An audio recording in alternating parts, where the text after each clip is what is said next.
Ito na yung pwesto ko dito. Balik kahati ko rin yung isang ate ko dito. Hanggang dito. Medyo malapad-lapad na to.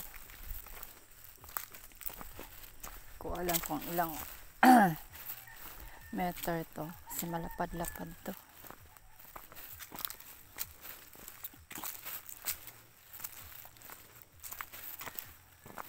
Pinili ko kasi itong pwesto to dito eh. Dito ako nilagay ng papa ko. May bayabas na native oh.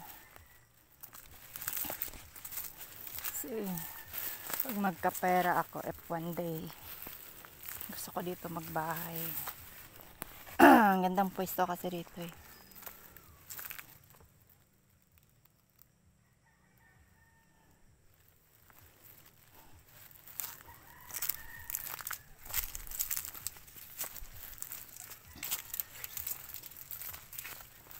Ayun.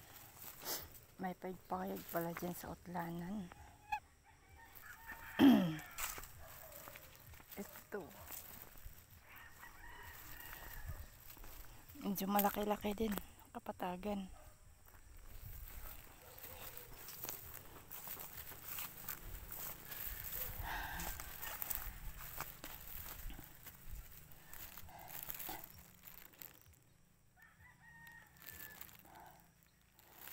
Malaki-laki din. Kasi pinili ko tong pwesto na to kaya dito binigay ng papa ko. Kasi ang ganda ng pwesto na to eh. Punta tayo doon sa utlanan.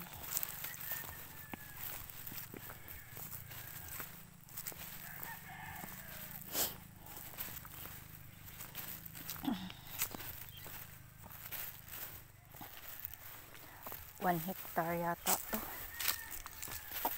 Di ko alam. Pagdating sa hektarya, hindi ko na alam. May kubo-kubo din pala dito.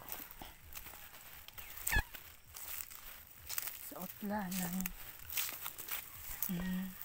May mga tao din pala dito.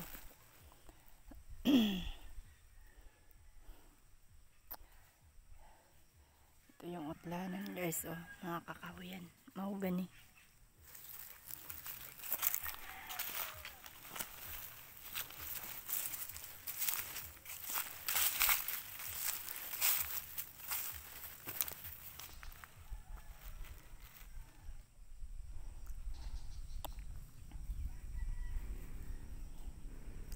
Meron din silang utlanan.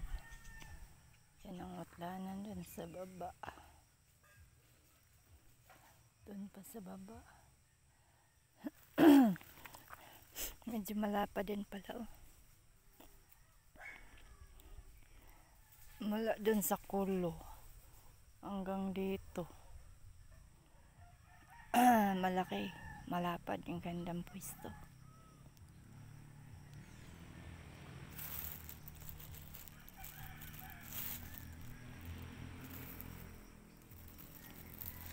Pababa pa man ako dun sa baba.